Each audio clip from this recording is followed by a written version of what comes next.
What's up? It's 5:30. Let's go get it.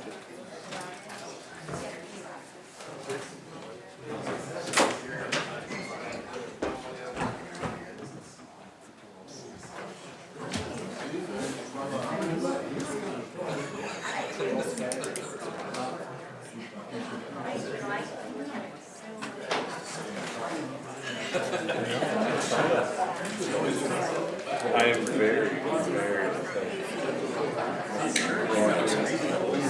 Your bike's out. Oops. Favorite food.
We start our meeting. I just wanted to make sure everybody was on the same page.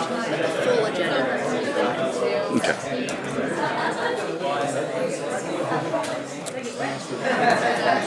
Good evening. I'd like to welcome everybody to the Norfolk City Council meeting tonight, July 7th, 2025.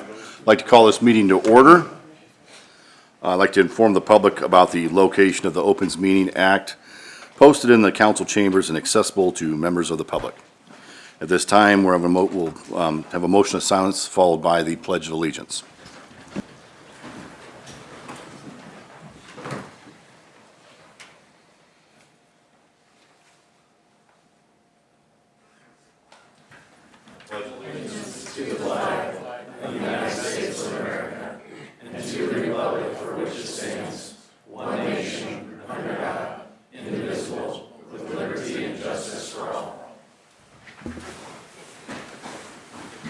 Roll call, please. Grandquist. Here. Arns. Here. Webb.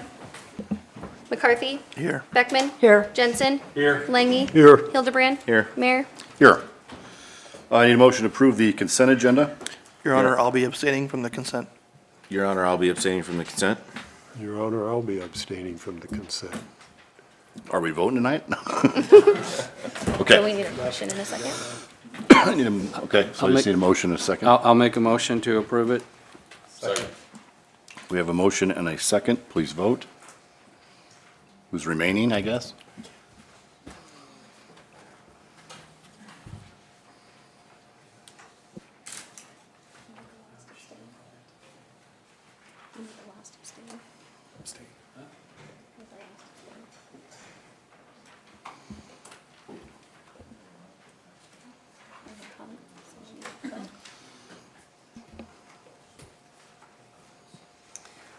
Voting in the affirmative, Grandquist, Arns, Jensen, Beckman, abstaining, McCarthy, Langy, Hildebrand. Due to a hung vote, Mayor cast the fifth vote in the affirmative. Motion carries. I would say that is probably a first. All right, we need a motion to approve the full agenda, please. So move, Your Honor. Second. Anybody? All right, we have a motion and a second. Please vote. All council members present voting in the affirmative. Motion carries.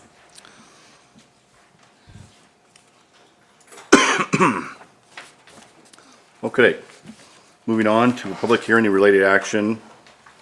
This time I'd like to open the hearing and start discussion of public hearing to consider a Class 1 beer and liquor license for the applicants for Old West Steak Company of Norfolk LLC, doing business as Whiskey Creek Woodfire Grill, 1021 South 3rd Street, and the manager application is Court Gracie. So I will go ahead and take this one, Mayor. So on May 28th, 2025, I received the Class I liquor license application for Old West Steak Company of Norfolk LLC, doing business as Whiskey Creek Woodfire Grill, 1021 South 13th Street, in the manager application of Court Gracie. This establishment has held a Class I liquor license since 1998 and a Class IK license since 2007. The establishment previously changed ownership, which is prompting the new liquor license application. A background check was completed by the Norfolk Police Division and is included in the agenda packet for review. Following the public hearing, the next item on the agenda is the corresponding resolution, which will serve as the City Council's official recommendation to the Nebraska Liquor Control Commission regarding the issuance of the liquor license.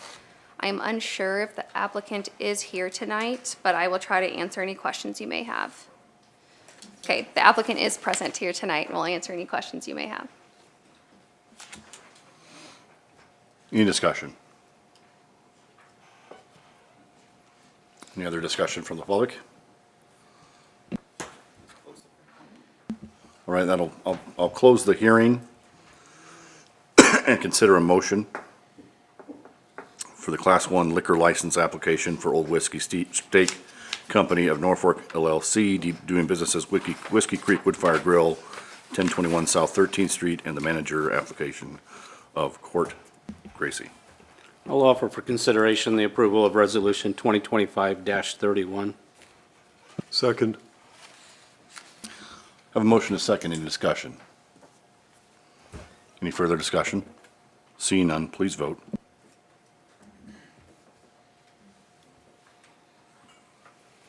All council members present voting in the affirmative, Resolution 2025-31 is adopted. Okay, I need a motion to consideration of approval of Resolution 2025-31.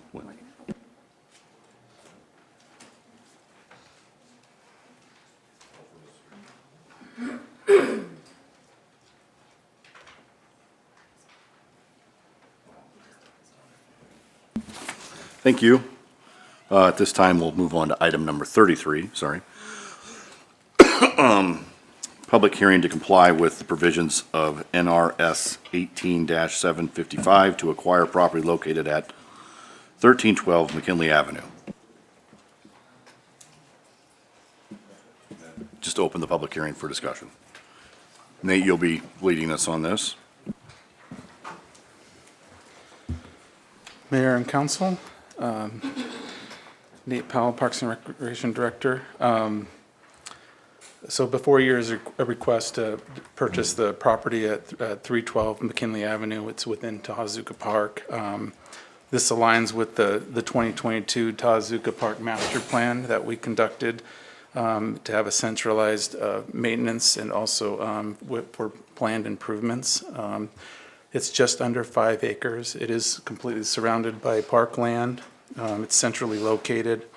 It allows for a future planned soccer complex to the south there. It also allows for better road access to First Street, which is another item that we would like to do and then in the future. It does include a shop and a storage facility. The shop does have a restroom and plumbing. There was an engineer's estimate done when we did our master plan in 2022 to build the shop facility. The estimate was $480,000 for a new shop at that size. And this current shop is in good condition. We did do a new appraisal here, which was completed in May. It values the property at $274,000, and that takes the intended use of the property with a focus on the shop, which is what the current owner purchased it for, and also what we are wanting to purchase it for as well. We did budget $399,000 in anticipation of this becoming available. So So staff does recommend approval of this for the amount of $279,535.50. The appraisal was performed by a certified appraiser, and the property owner is also here to, if you have any questions, and our sports staff is also here if you have any questions for them. You said you're looking to add additional soccer fields. What, one soccer field, a couple soccer fields, or? It'd be four. It'd be two super fields, which would break up into four full-size soccer fields. And that'd be utilized by rec, or who would be utilizing those? The soccer community would be able to utilize that. Okay. And what's the approximate size of that building again? 2,400 square feet. 2,400 square foot. Nate, you've had this in your budget for a while, have you not? Yeah, In- since before I came, I believe, and I've been here almost my fourth year. So, Okay. yep. Sorry. About when was that master plan completed? That was 2022. 2022? Yep.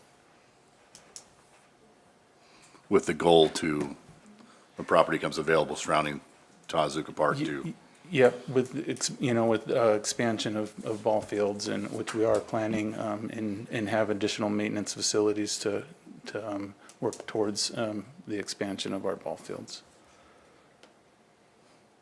okay.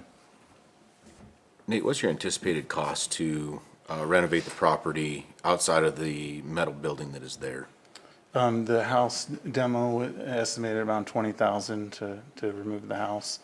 But as far as the facility itself, there's really no improvements, so it'd be just some land improvements, clearing it out, and we'll probably continue doing some hay leases in the area.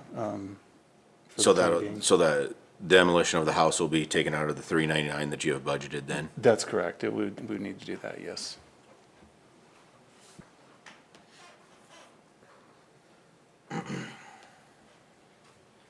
I guess I just got to ask Nate, would it be worth trying to sell the house to have somebody buy it and move it? I don't know if that, No, it doesn't even have, the roof is open to the weather, and the mold is, it's so it's done. it's pretty much dilapidated? Yep. Okay.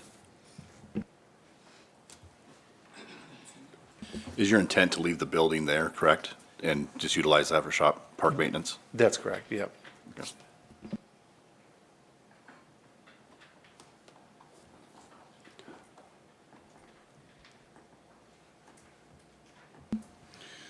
Any other questions? Not so much a question, but yeah, I've been following this piece of property from when those first three fields got built down there many, many years ago. And that was always a piece of property that I thought was an island that we needed to eventually get a hold of. And with the opportunity that we have at this point in time and knowing some of the history behind it, I think what you and have accomplished trying to get this done, it's the only thing that it can do is help that area develop out to a first-class situation, so.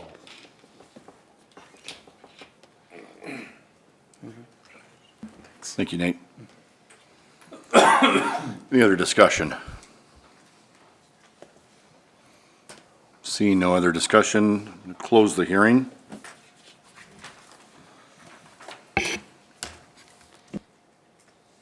Moving us on to item number 34, the motion to consideration approval of the real estate purchase agreement between the city and Daniel E. and Connie J. Gehring, providing the city's purchase of the property located at 1312 McKinley Avenue for the price of $279,535.50. So moved. Second. We have a motion and a second. Any other discussion?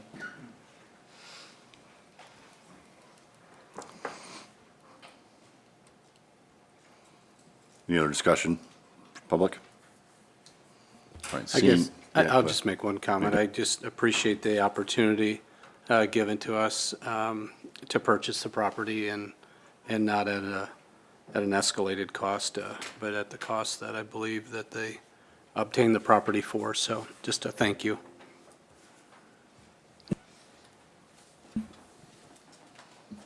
Anyone else?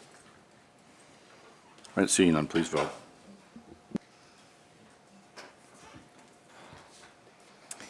All council members present voting in the affirmative, motion carries.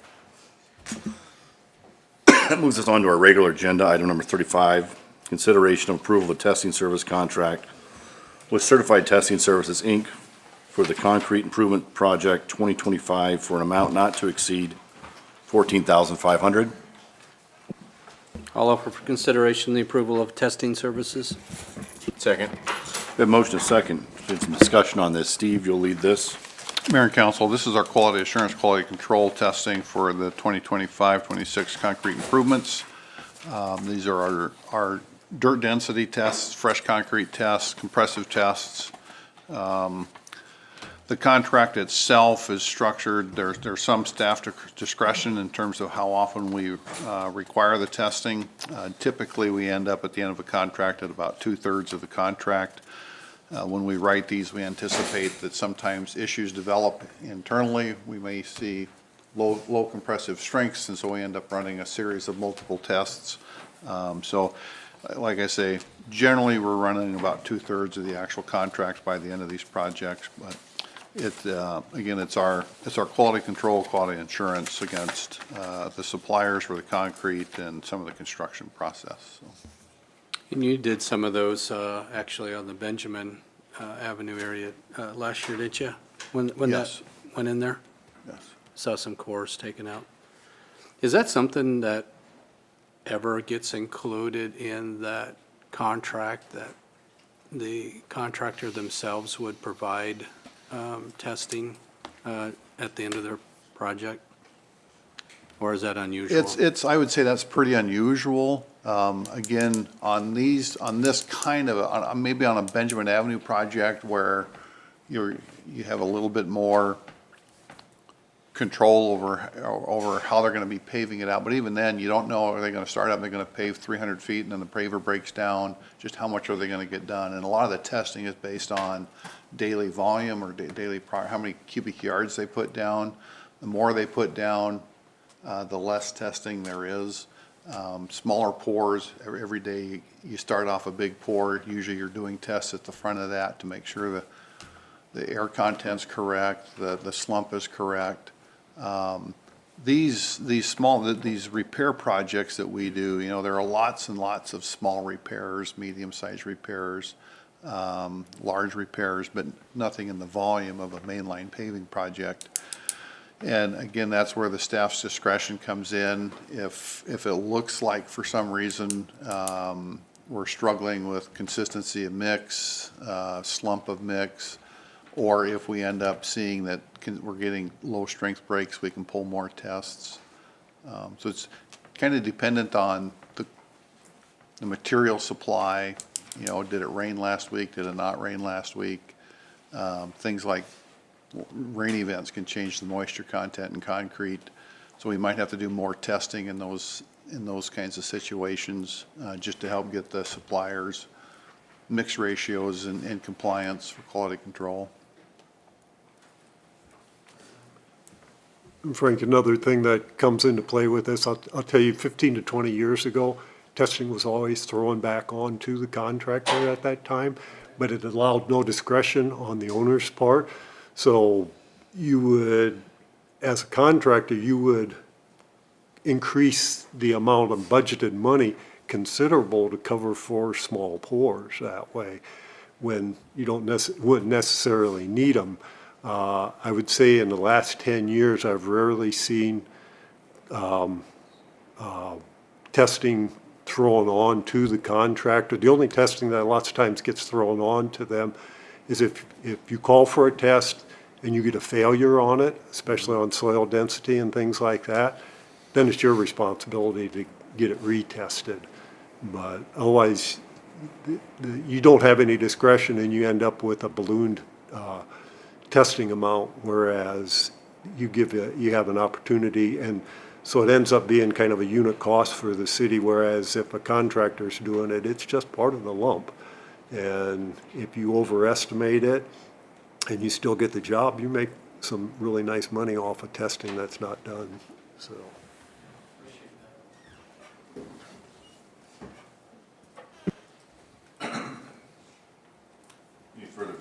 Any further discussion? Seeing none, please vote.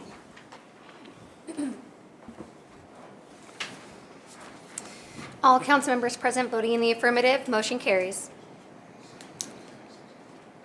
I hope everybody's windows are up. I mean, it is really coming down.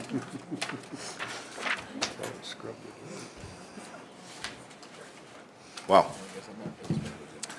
That moves us to item number 36, a motion to adopt consideration of resolution 2025-32 approving a sidewalk waiver request by River Fork Villas L2 LLC on property addressed at 1113 Coney Street.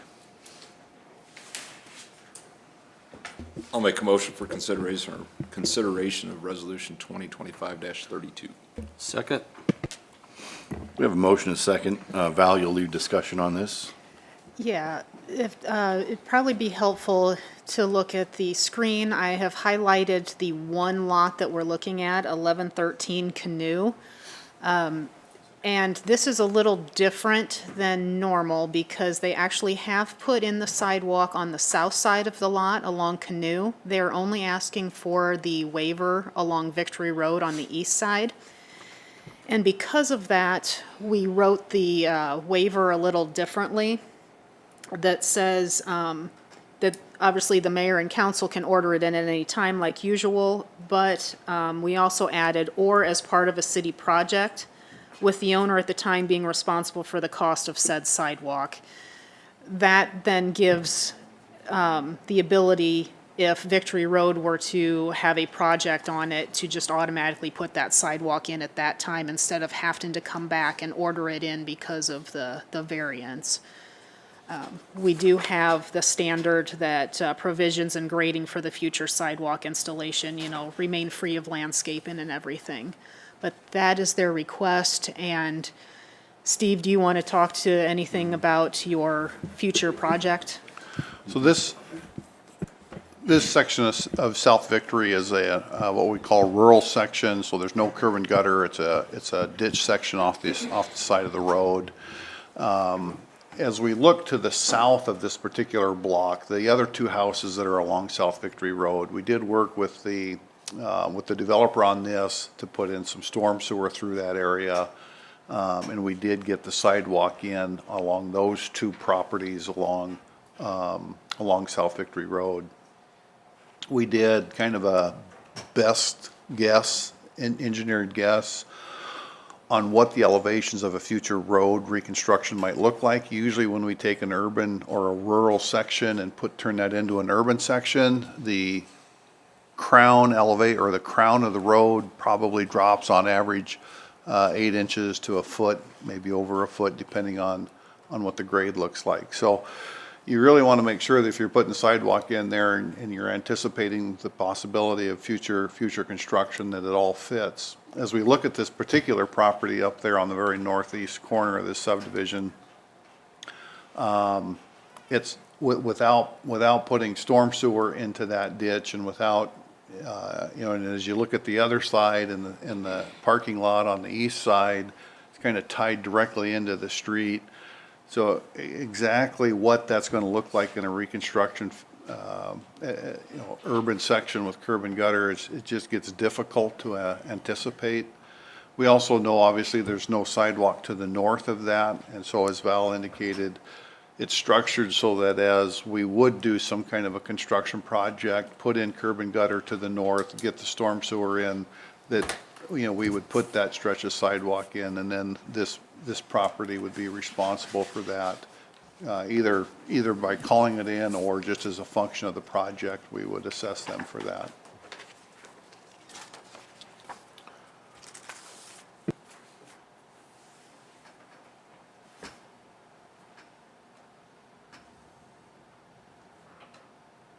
Any other questions for Steve or Val? Any discussion from the public on this? All right, seeing none, short title, or read the planning commission report, please. On June 17, 2025, the Norfolk Planning Commission reviewed the waiver of subdivision requirements submitted by River Fork Villas 2 LLC. The waiver of minimum subdivision sidewalk requirements is requested from those set out in Chapter 23-42 of the City Code of Norfolk on property addressed as 1113 Canoe Street. The Planning Commission recommends approval of the sidewalk waiver request with a 6-0 vote. Okay. Please vote.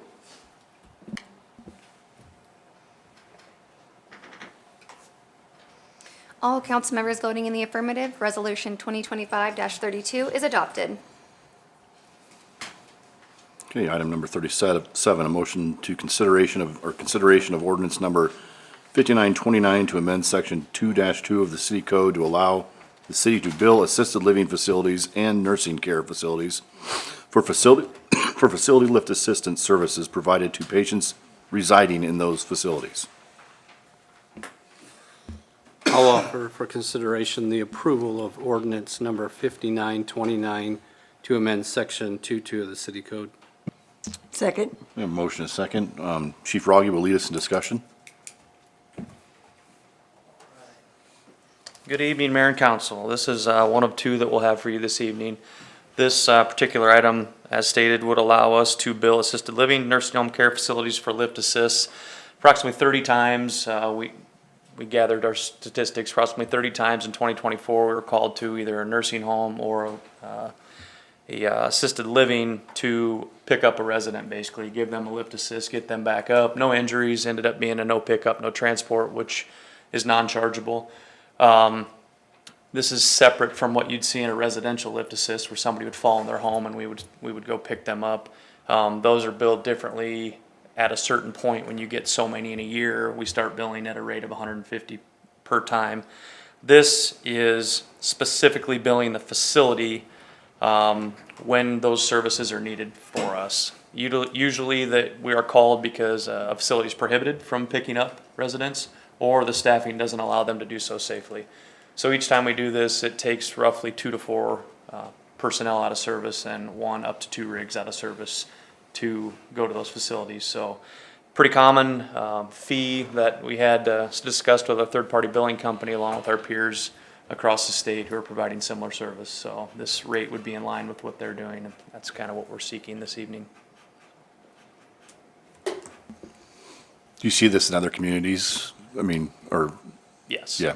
Yes, very common.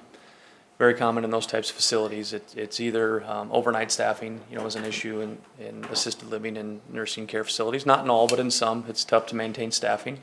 And especially if you have somebody go down, some have lift machines where they can pick residents up and place them back safely. But if not, usually we're called upon to go help them out. Okay.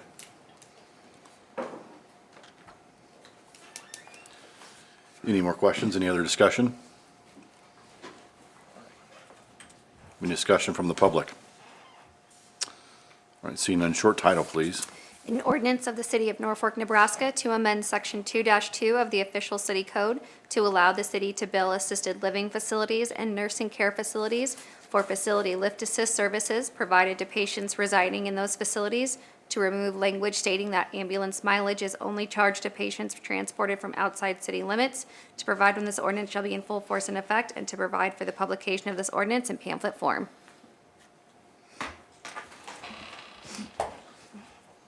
Okay, please vote. All council members voting in the affirmative, ordinance number 5929 carries on first reading. Seeing no opposition to this, I'll make a motion to suspend the rules and waive the second and third readings. Second. We have a motion and a second. Discussion? Any discussion? All right, seeing none, please vote. All council members voting in the affirmative, ordinance number 5929 carries on second and third. Right, item 38. Consideration of ordinance number 5930 to amend section 2-5 of the city code to update ambulance fees and include facility lift assistant fees and air crew medical team transport fees. Your Honor, I move consideration of ordinance 5930. We have a motion, a second. Any discussion? And again, Chief Rogge will be leading the discussion today. All right, Mayor and Council, number two, this actually is an overall update to our ambulance fees or ambulance rates here in the city. The last time we did this was 2022 and then 2019 before that. We survey and watch these rates year to year. This year, it turned out that we were due to make some adjustments to get us back in the middle of the pack as far as what we're charging for various services. Just so happened that that all aligned with us needing to add the facility lift assist into our billing fee structure and also the fixed wing medical crew transports. Those MOUs came before council at a previous meeting and were approved. That is when we have a fixed wing or airplane type service come into the local airport. We pick up their crew, take them to the hospital, get the patient, and then take the patient and crew back to their fixed wing service so that they can be transported to a specialty care. So as part of our update or to our fee structure, those two would be getting added and all others would be updated back in line with where we need to be for our fees. That's where we're at. Any questions? All right, anybody from the public have any questions? All right, seeing none, short title, please. An ordinance of the City of Norfolk, Nebraska. My apologies. An ordinance of the City of Norfolk, Nebraska to amend Section 2-5 of the official city code to update ambulance fees and include facility lift assist fees and air crew medical team transport fees, to provide when this ordinance shall be in full force and effect, and to provide for the publication of this ordinance in pamphlet form.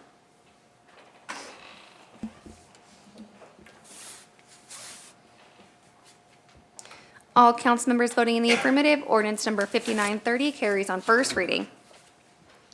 I'll make a motion that we suspend the rules and pass on second and third. Second? All right, we have a motion, a second, any discussion? All right, seeing none, please vote. All council members voting in the affirmative, ordinance number 5930 carries on second and third. Okay, on to item number 39, consideration approval of change order number 2F with Elkhorn Paving Construction, Inc. for paving district number 521 Norfolk 140 project resulting in a net increase of $25,183.85. Your Honor, I move consideration of approval of change order number 2F with Elkhorn Paving Construction. Second? We have a motion, a second, discussion. Steve will be leading this. Yeah, Mayor and Council, this is Norfolk 140 paving district. This is the district west of Fountain Point, between 43rd and 45th. That project, the paving part of that project is complete.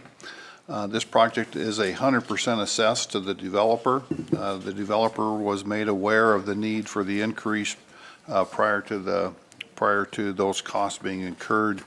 They are a function of just final measurements of quantities and adjustment of the contract to the final as-built quantities. I'd take any questions.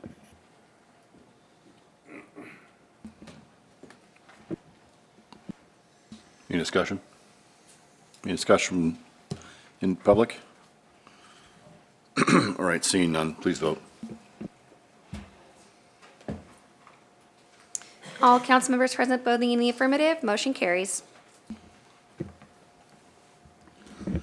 On to item 40, consideration approval of change order number 1F with Penrose Construction Company, Inc. for the Collector Well 14 transmission line project resulting in a net decrease of $18,786.30.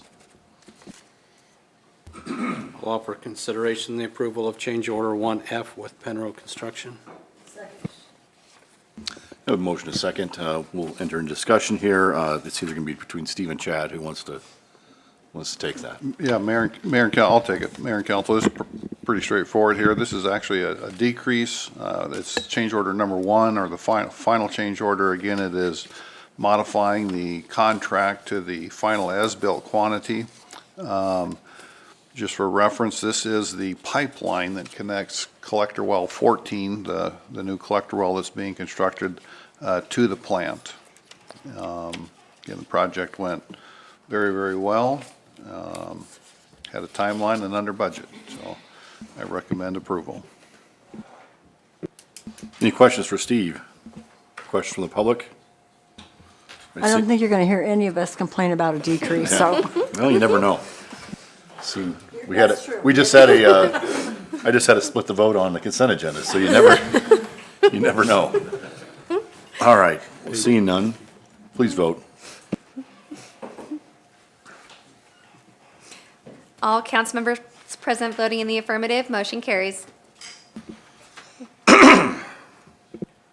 All right, on to item number 41. Consideration of ordinance number 5931, amending procedures related to filling a city councilman's vacancy by increasing the time frame within which to call a special meeting from 2 weeks to 4 weeks after notice of the vacancy is received, and to allow a special election provision to apply to filling vacancies in both the mayor and city councilman positions in accordance with state law. All over consideration of ordinance 5931. Second. All right, we have a motion, a second. Danny will be leading discussion on this. Yes, thank you. So this is section 24-26 of the Norfolk City Code, of which we are all pretty familiar. We started having this conversation at the end of last year following the election of Mayor Clausen.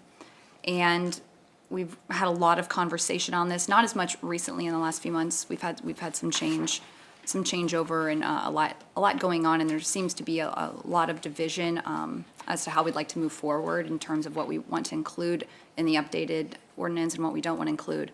So at this time, we looked at moving it to 4 weeks. One of the big issues that we had with the December process was the fact that city code calls for a 7-day window between when you announce the vacancy and when the application process begins. So that's 7 days to accept, to get all applicants. The problem being then we only had 3 days to fill that before everything has to go on a council agenda. So state law allows for 4 weeks. So in the meantime, while we are still working on updating this section of city code, we wanted to make it very clear that we were following state law in terms of going from a 2-week process to a 4-week process. So that does help us in the event we need it. In addition, there has been a lot of conversation about the ability but not the obligation to have a special election if there was a vacancy in either the mayor or the councilman, or in the office of a councilman. For that reason, we clarified at the end of the ordinance, it previously only fell under the section for a council person, but what it says now is the mayor and city council may, in lieu of filling a vacancy as provided in the subsections A and B above, call a special municipal election to fill a vacancy in the office of mayor or city councilman. So this makes it clear that if we were to have a vacancy within the next couple of months, for example, not only do we have a 4-week window, but there would be the opportunity for this body to vote to have a special election instead of following what currently is in our code. So those are the first 2 updates. Those seemed important to everybody. Some level of those, they both meet state law. And so that's what we're offering today, with the understanding that there's a good chance that there will be more that will come back before you, probably yet this year even. So can you clarify again how this is different in our current code? Yes, I can. So the code is the same, with the exception of 2 things. One, it says the mayor shall, within 2 weeks after the regular meeting at which said notice of vacancy was presented, hold a special meeting to fill that vacancy. We're moving that to 4 weeks. We always had 2 weeks. It was at least 20, 30 years ago that changed to 4 weeks, and our code just hasn't caught up. And it really caused issues this last December when we had that vacancy and we had a dozen applicants and very little time to fill that. So that's one change. The other one is just making it very clear that in lieu of following what's already in city code, we can call for a special election. So we're not forced to have a special election, but if you don't want to if this body decides that you don't want to fill the vacancy in accordance with what our city code currently says, maybe it's a situation like we had in December where we had a lot of interest, then you could call for a special election. You could vote and decide to have a special election in lieu of following the remainder of the city code. Other than that, nothing has changed. So does this wording echo the state statute? Yes, it does. Danny, nothing for right now, but when we go forward on updating, Could we change councilman to councilperson across the board? Or make it councilwoman across the board? I'd be fine with that, too. So and that's a great point. As soon as you got sworn in, we did have that conversation. What it does say is there's one definition section that does define it in the gender neutral. So councilman does also include you, councilwoman. And there's a lot of references, so it was gonna require a huge overhaul and a lot of trees. But I obviously would be happy to do that if that's the desire of this body. I would ask that you change it to councilwoman for all of us. For all of you? Okay. Well, maybe we'll talk about that later. Appreciate the support. Danny, in December, didn't we have a similar vote in front of us to change it from 2 weeks to 4 weeks? Yes, that was presented back in December.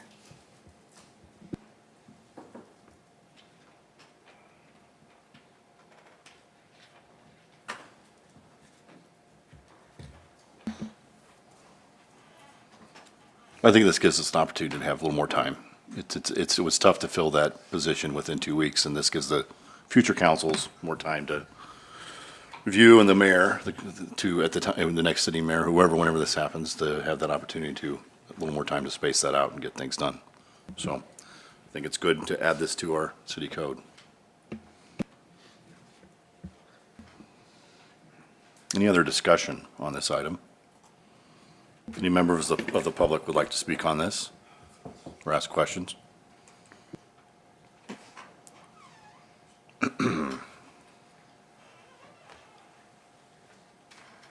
Right, seeing none, short title, please.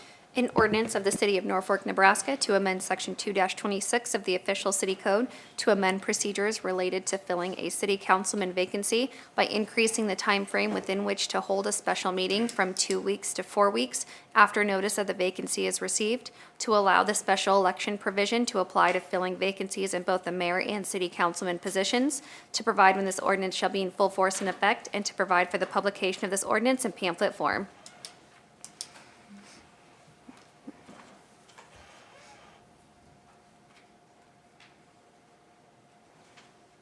Please vote. All council members present voting in the affirmative, ordinance number 5931 carries on first reading. Your Honor, I would move the suspension of the rules and to consider ordinance number 5931 on second and third. Second. All right, we have a motion, a second. Any other discussion? Seeing none, please vote.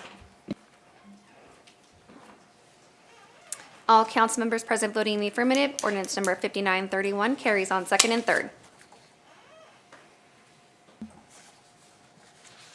Okay, moves on item number 42, consideration approval of a legal service agreement with Sunflower Law LLC with Danielle L. Myers-Noel as a sole member to serve in a independent legal advisory capacity, providing legal and related support services for the city. I'll offer for consideration the approval of a legal service agreement with Sunflower Law LLC. Second. We get a second? Yes, okay, we have a motion, a second. We'll enter discussion, and Danny, you can lead discussion on this.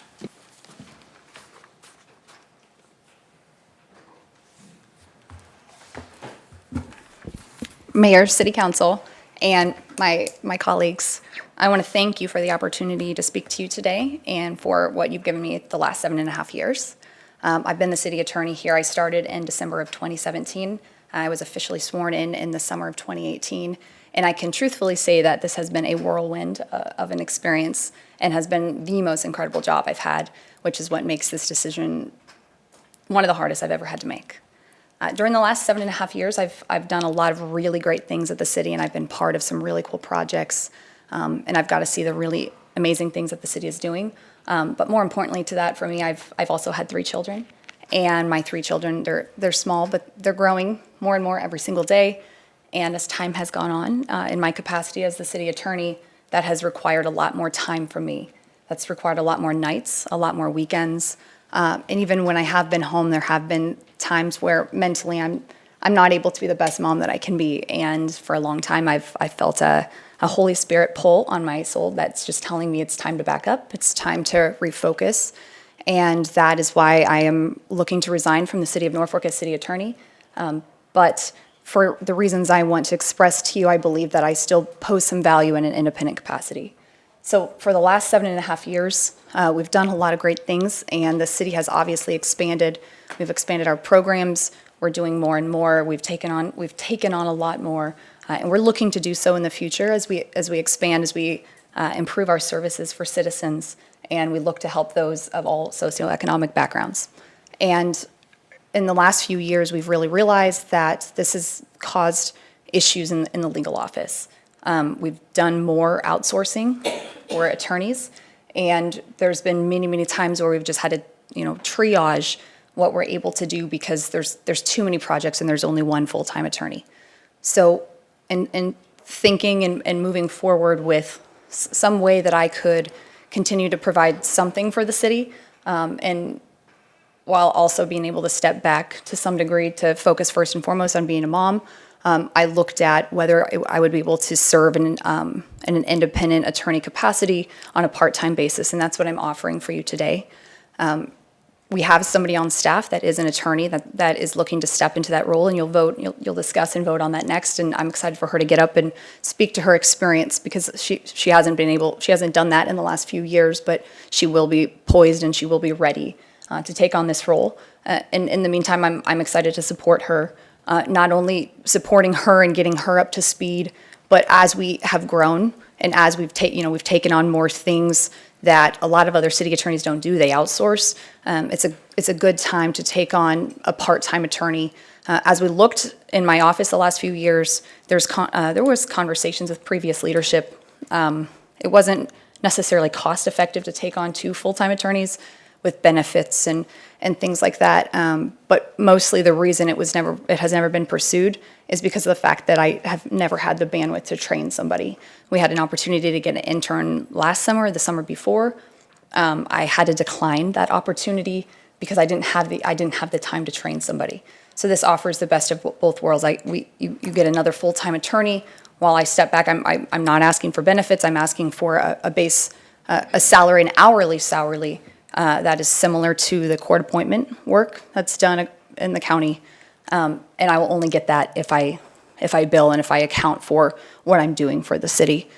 So the contract kind of lays out a lot of what I would be doing. The focus right now in the short term is to get the interim city attorney up to speed, help her out to the best of my ability, so that she can perform well in this role, while also completely updating our city code. Our city code, we've all seen time and time again, it hasn't been updated since, it's been a long time since there's been a full-scale renovation of that code. A lot of the code is from the 70s and the 80s. A lot of it's outdated. It doesn't match state law. It doesn't match what our sister cities are doing. So I do plan to redo the entire code, as well as supporting her. I also have done significant legislative work for the city, and a lot of that, unfortunately, this last session and the session before that has had to take a back seat to the things that were right in front of me, the things that were on fire, if you will. And so I plan on continuing that legislative work. So I love my job. I have loved working with all of you, with all my colleagues. But ultimately, this is a decision to step down for my 3 kiddos that I have at home and hopefully support somebody else in this role. So I'm happy to take any questions that you have. Thank you. Well, thanks for being so open and honest about what we're trying to do here, and that's very much appreciated. And we very much do appreciate the service you've provided our community for the last 8 years, right? Correct, about 8, a little over 8 years, or a little Just under 8 under, years. yes. Yeah, just under 8 years. I know at times it's been a tough position as things have changed within, City Hall and the requirements and the ask for different informations that's being asked. It's a full-time deal, and it's a lot of hours, a lot of work, and obviously it's put you in a situation where you kind of had to make some decisions on what's best for you moving forward. So I think it's an opportunity for us to utilize your talents and help train people moving forward and continue to keep Norfolk moving in the right direction. So thank you. Thank you, Danny. So Danny, just a question. So you indicated you're kind of looking to redo some of the city code, if not all of it. The full city code, yes. Yeah. In addition to the new interim appointment, I guess, of the new city attorney, where do you see your role in advising and helping that new position? So for this first year, it's probably going to be the most intensive this first year. It took me a long time to feel like I knew what I was doing 50% of the time. I mean, even now, every day it's something completely different. There's never been a day where I could answer every single question that was given to me because it covers so many different laws, so many different topics. And so for the first year, the bulk of that work is going to be directed to supporting the interim city attorney. That's going to be primary, and secondary is going to be starting with the city code. I had started with chapter 2. That's the administrative section. That's the one that, as we've gone through it the last year or two, we've noticed that it needs the most updating. So I'm starting there. And then after we get through that second chapter, probably going to talk to the city administrator, going to talk to the city attorney, and whether that's a subcommittee or however, identify what next section you would want me to move on to. Each section requires actually a lot more work than you would think because you want to compare it to the existing statute. So a lot of what I'm working on is from the 70s and 80s. You want to see how the state statutes have evolved since that time. You also want to see what other cities are doing, what best practices are, and in some instances, it involves bringing in other city staff for support to find out what works for them. Just because things work for other cities doesn't mean it's going to work for us. So that's what I'm focused primarily on. And then when I'll still remain involved with the League of Municipalities with their legislative work, and I'll do the lobbying work for the city. That won't start usually till later this year. And then more of that reporting where I can really drill down from January until May. I guess January through March more. So what bills are being offered, what's going to affect the city and how, and working with staff so I can provide that reporting to make sure that we have a full understanding of what's being offered and how it could affect the city. And then, beyond that, I do not believe it would require 25 hours a week long term. I would hope not. I mean, I think there's an opportunity for a long-term relationship beyond the first year if it's mutually acceptable, if it's working for both parties, and if it's cost efficient. But beyond that, it would be a lot more finishing up city code, the legislative stuff. Whichever divisions, there's a number of things that we're looking at as a city of either running or that we have. Like, for example, we created the land bank. I was part of the team that created the land bank. I have not been able to devote the amount of time that I want to the land bank, and that's a love of mine. So that's something I would hope to continue. But there's other things that we have. We have the housing agency, we have economic development that we do. We do a lot of downtown work. We're having conversations about the airport, the senior center. There's a lot of divisions that people don't understand we provide legal services for. So long term, if there's still a need even for me, it would be something that would be run by this body, the city administrator, and the new city attorney. That would be who would make those decisions. Thank you. And thank you for your service for all those years. Yeah, thanks a lot, Danny. You've answered a lot of questions for me. I just had a question, maybe it's more for Randy. How does this affect the budget, or where is this money going to come from? We don't have a special source for that money. That'll just come out of the general fund revenues. Thanks.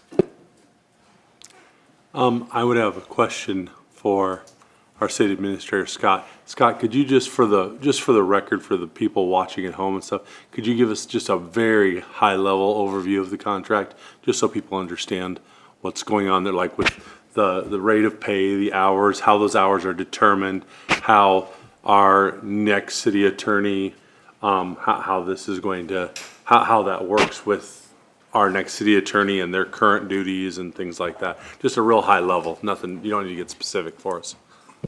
Councilman, be glad to do that. I was going to do kind of a lead-in. When Danny came to us and made us aware that she was considering doing this, I spent significant time with Jessica Dvorak, our Human Resources Director, and we discussed options and strategies on how we could best do this most cost effectively. And we did that by comparing the cost of hiring another full-time attorney. We looked at it compared to hiring contract attorney, which oftentimes are 2 or 3 or 4 times the hourly rate that's contained in this contract. And so we explored all the many mechanisms by which we could have, sought a solution here.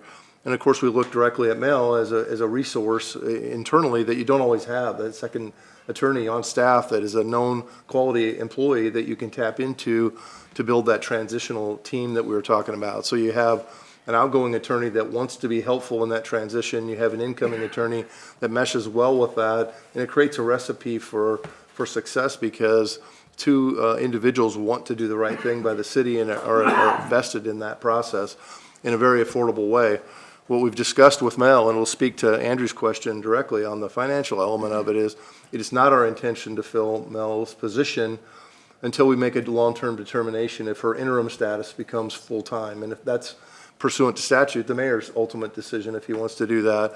So it gives us an opportunity to test drive this, that Mel can come and perform, do her duties, earn the respect and appreciation of the council, and be able to get a feel if that's something she wants to do. If it's something she doesn't want to do long-term, she has the ability to return to her old position and perform at the high level that she has been doing there. And so there's no new dollars being generated by this equation. We will merely pay Mel an additional stipend pursuant to the policy that Jessica enforces and has consistently with all employees that are in this type of situation where they're taking on additional duties. And we allow that to run its course and make a determination at some point long-term what we want to do. If Mel stays on as the city attorney long-term, then we look at filling the viability of that vacant position or not, depending on what the wishes of this body are. And so we've got some latitude to do that. But in the meantime, we have a friendly, cohesive environment by which we've got an outgoing attorney that's still here and being able to help the new attorney achieve success and be supportive of that process, which doesn't always happen. It doesn't always happen. And as you look at the availability of attorneys that want to serve as a city attorney, quite frankly, because of the 4-year commitment and the reappointment that comes with that, there are oftentimes cities of the first class like ours that can't find those readily because the job security is limited every 4 years, and you just don't know if you're going to be reappointed if there's a new election that comes along and changes the outcome or the path or the direction of the city.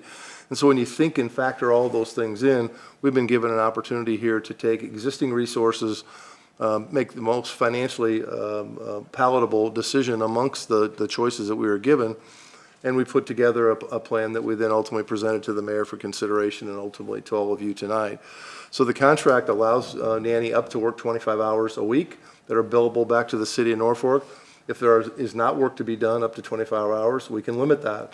And what we have to do is be responsible to review and provide value for that contribution. And just like any other contract that we would have with anyone else, we get to decide how much and when. And really, it's a matter of validating the work that she intends to do and making a rightful claim that those services are being done in the manner that we would expect them to. And so, at the end of the day, we get to decide. We control the outcome of that. And we have the opportunity to work directly with Danny if we want to shift that in a different direction or ask her to perform duties in a different way. We ultimately have the control over that outcome. And so it really gives us the ability to utilize the strengths that she can offer us and give us in the manner that we deem best. So the recipe for this will be a work in progress, and we'll evaluate it as we go forward and make the best determinations on how that's being utilized. And so my expectation is, because Danny's here to help her, Mel will rapidly increase her skills and abilities, and that the contribution of those two will kind of run its own course based on how that develops and how that progresses in the days to come. So there was a lot of consideration put in to try to make the best out of this situation and give us the best chance for success going forward in a fiscally responsible way. And then ultimately, the permanent decisions can be made by the mayor at that time and bring forward to this body. So in a nutshell, Councilman, if there's something I'm missing, please ask, and I'll try to drill down and get it for you. The only question I have is, I think that I just want to make sure that people at home understand this. So if we take Mel's stipend, which would be new money, essentially, and Sunflower Law LLC's running the full 25 hours a week, and we do this, say this happens for a year, as the contract is, will the city incur any additional money being spent? So like her 25 hours plus the stipend for Mel, does that equate to what Danny's making now, more or less? actually slightly less because there's no benefits being paid to Danny in her outgoing situation. So there's obviously, as we all know, there's a significant cost of providing insurance and pension and all those things. And so that won't be a part of that, this equation. And so unless we contracted for additional legal services from a private firm, that we would spend additional money for a unusual situation that would arise beyond what Danny and Mel would provide together, there would be less money spent under this recipe than what we had before. Thanks, Scott.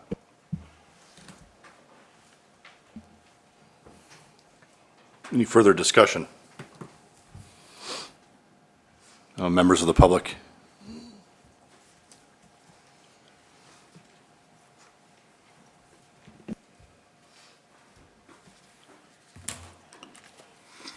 Jim McKenzie.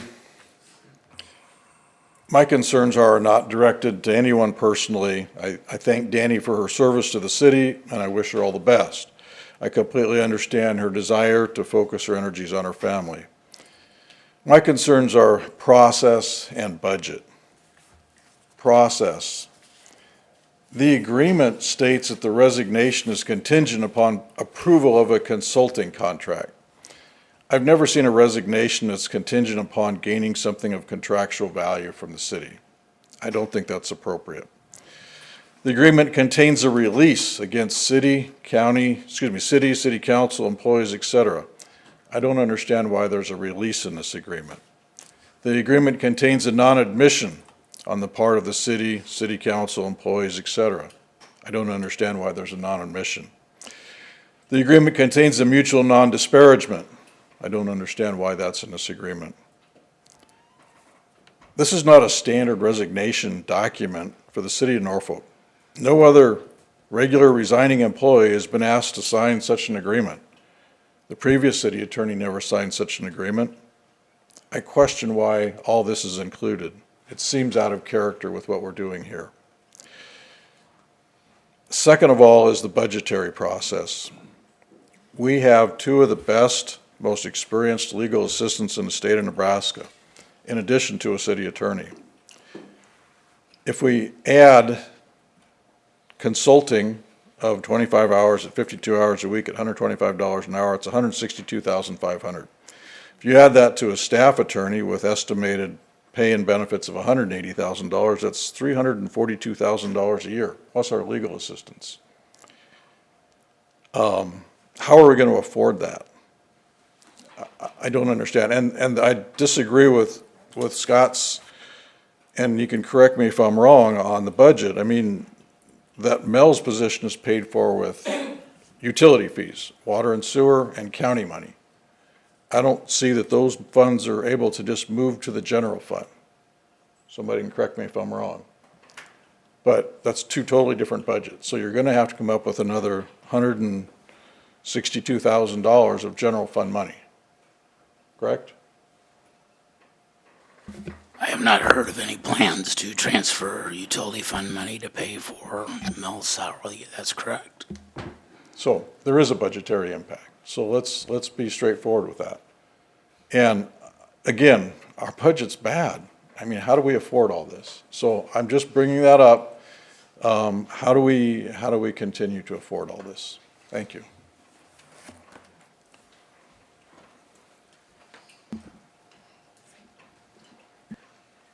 Jessica Dvorak, HR Director. I just want to kind of speak to some of the questions that Jim brought up and just to kind of shine light a little bit on the financial side, the budget side of this, and how our policy works for interim stipends.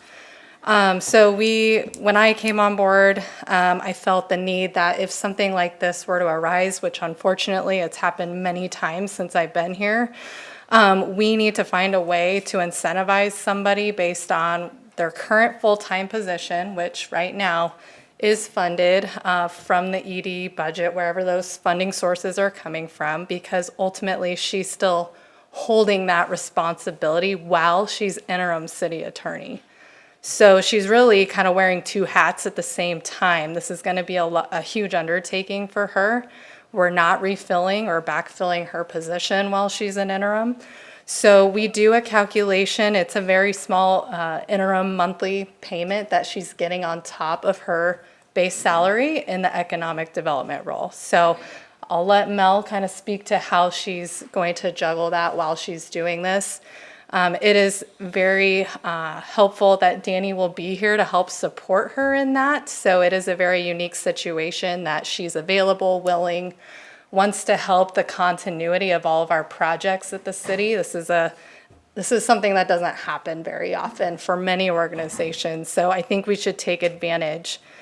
Just to be more specific, Mel's interim stipend will equate to $2,700 approximately per month on top of her base salary. Right now, Danny's position is budgeted. Total compensation, she is maxed out in her grade because of her years of service. So that's around $208,000 that's currently encumbered in our budget for next year. So Mel's position, her total compensation is $101,000. So if she were hypothetically to go 1 year as an interim, not saying that's what's going to happen, her interim stipend is less than that total compensation that Danny's position is. She's not receiving benefits through this contract, so that's ultimately a budget savings at the end of the day, with Mel as an interim city attorney making probably less than what a full-time permanent city attorney would be.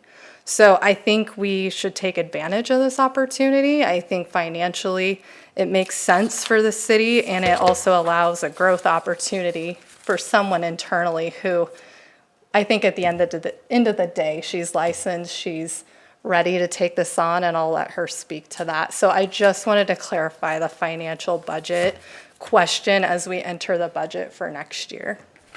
Are there any questions? And I do want to clarify something else too. This is another one of those situations where it's important to not be inflammatory. And I think we have people that have a really hard time doing that. And I think standing up and referencing these things and trying to make it look like it's something that it's not is one of the reasons that staff and I think sometimes elected officials have a hard time being here and doing this job. It's a contract that was drafted by somebody else. Anybody who knows anything about contracts knows that there's always a lot of language in there. I can't speak to why every single provision's in there. I didn't fight it. I reviewed it. I didn't fight it. But I mean, at the end of the day, I said that my focus is on being a mom, and I still love my job. I'm not asking for the amount of money we're currently paying outside counsel. I'm asking for $125 an hour, which is good money, but we have not hired another outside attorney for less than $350 or $400 an hour. And most of the time we have attorneys for $450 an hour doing some of our specialized work. So there's nothing greedy here. There's nothing to hide here. I want to keep doing work that I love, and I also want to be a mom. And for anybody to assign anything other than that is truly shameful. So I'm really a little displeased about that, and I do look forward to hearing what Mel has to say about what she offers to the city, because I think she's going to do a great job, and I'm really excited to support her. And I just wanted to add one more thing. Tim Brogan is not here, so this is a template from his firm. Unfortunately, he's not here to speak to some of the sections within there, but ultimately it's his template, his language, his sections. So I don't know, Scott, if you want to add anything to that, but just wanted to make that clear as well. I think a lot of those things were just standard pieces in a document that he typically prepares, and we just accepted that as being part of the process. So we didn't request it. It was just part of the package that was delivered. I maybe want to say something to Jessica, because this morning, I was not on board with this, but with you breaking everything down, how financially things are going to work, I do appreciate you've put that effort in, and you did a good job of explaining it to me earlier today, and you did a good job tonight, so thank you. Was there a question that you're answering, or are you readdressing? I want to answer something. If it's a question that you were asked, you can, otherwise if it's another statement, we're just limiting to one. It's referencing the financial part of it. Okay. I don't, and Randy can tell me if I'm wrong, but can you take water and sewer funds out of the enterprise fund and use that to pay for an employee who is mostly doing administrative legal work for the city? Like I said earlier, I do not think there will be a transfer of water and sewer funds to pay for Mel's salary. So that kind of contradicts what we're saying here in that we're going to keep paying her out of the water and sewer fund and just give her a little stipend out of administration, but she's going to do the city attorney's job. So I don't see how that's legal. That's my question. She's actually doing two jobs. So when you look at this, she's still assisting with the economic development. She's wearing two hats. She will still be utilized in some form capacity in economic development, which can, in my opinion, be funded that way. Yes, I was referring to any extra transfer for the attorney's job. So she's still holding that permanent position in economic development. So really, I know it seems odd, but it's like a hybrid, if you will, where she's covering both, and Danny's also providing legal services. So you're really just allocating portions of work in different ways. So yes, this is unusual, but this is the path we decided to take. So this is an interim position for Correct. now. So if Correct. she would decide to move over right to the attorney specifically, that would actually come out of. It would come out how Danny's currently Yes. paid. Yes. Then, like Scott said, we'd have to evaluate her current position in economic development and determine at that point, do we have the ability to hire someone? Are we going to reopen that, fill that position? So we're moving along with one less benefits package, which costs money. So Danny is not receiving any health insurance, pension, which is that savings piece that I talked about. So- Perfect. Thank you, Jessica. Any other discussion? All right, seeing none, please vote.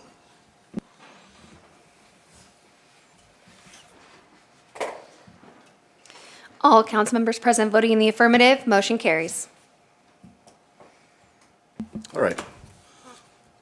Item 43, consideration of Resolution 2025-3033, or 33, approving the mayor interim appointment of Melissa Figueroa as city attorney pursuant to Section 16-309 of the Nebraska revised status. I'm sorry, statutes. I'll offer for consideration the approval of Resolution 2025-33. Second. We have a motion to second. We need for discussion here. I think, Mel, you're going to come forward? Yes, I can. All right, great, thank you. So good evening, Mayor, City Council. My name is Melissa Figueroa, and I just want to come up here and introduce myself professionally and a little bit personally as well. Because although I have been with the city for the past 3 years, it has been in economic development as a business resource specialist. And so I just want to give you a little bit of my background and my education and where I come from so that everyone can familiarize themselves with me. I'm a true Norfolk transplant. I was born and raised in Los Angeles, California. I graduated from the University of California, Los Angeles, UCLA in 2013. In 2016, I moved to Lincoln, Nebraska to pursue my legal education in Lincoln. And that's kind of where I first fell in love with Nebraska. It's in Lincoln. It's a good place to start, I would say.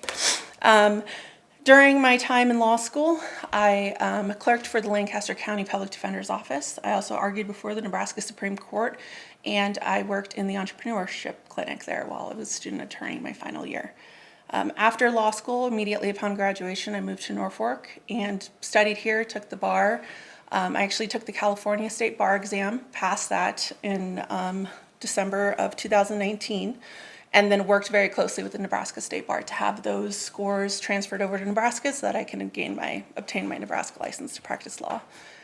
I worked with Kearney Law here in downtown for 2 years. I practiced for those 2 years with Pat, worked very closely alongside him. We were practiced all over Northeast Nebraska, as far north as Dakota County, Antelope County, Madison County, took on many criminal and mostly criminal cases, but also family and juvenile. A lot of court appointments is what I did during my tenure there.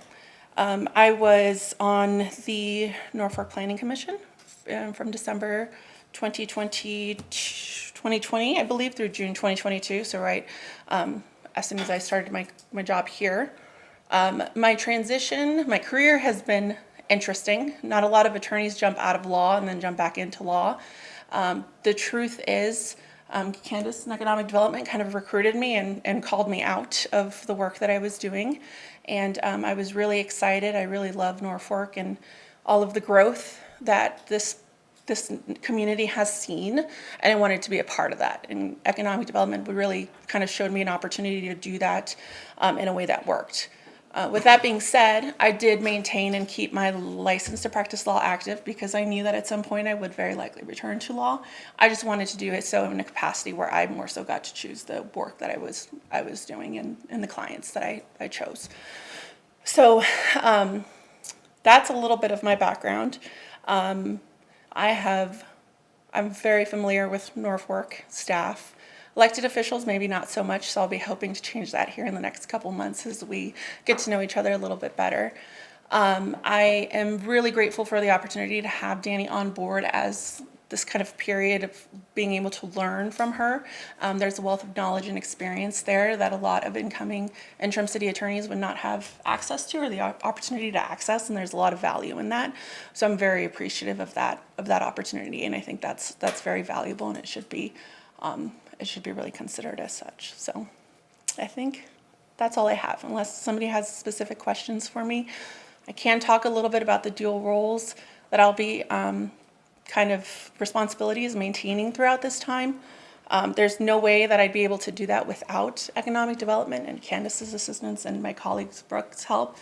I've been doing it a little bit here just as I'm kind of trying to shadow and learn over the past couple weeks, and it is a lot.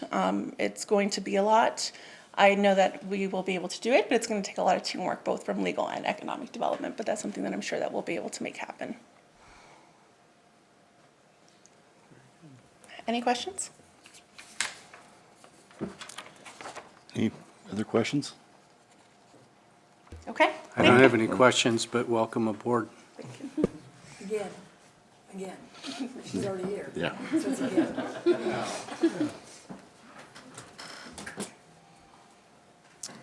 Okay, any other discussion? Any members from the public have anything to say?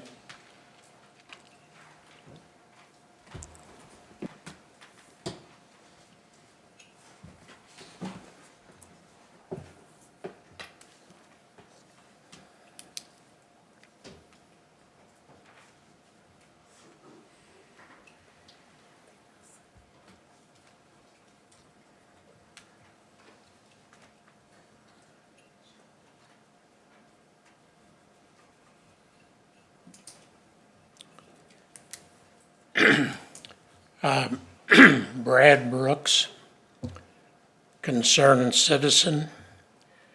I think we have a unique opportunity here, and we need to take advantage of it. We've got a city attorney who has expressed her reasons for stepping down and going into another part of things. We've got an individual that has agreed to step up on an interim basis, and it sounds to me like she's more than willing to put herself out in front of the situation, take advantage of it, and prove herself. And to Danny's point, this is not something that should get people fired up, pointing out and concerning things that I think have been pretty adequately expressed as far as how this is going to be paid for. And if this is an opportunity to, I feel, take the city of Norfolk forward. There's been, in my estimation, too much in the last few years to pull Norfolk back. And that's not something that needs to happen, nor should it happen. So I want to recommend that we approve Mel as the interim city attorney and let her go forward and prove herself, which I have no doubt that she will do. Thank you. Thank you.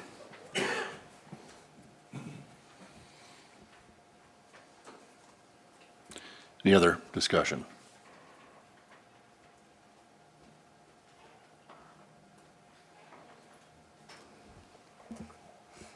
Nothing? All right. Seeing none, please vote. All council members present voting in the affirmative, Resolution 2025-33 is adopted. We are adjourned.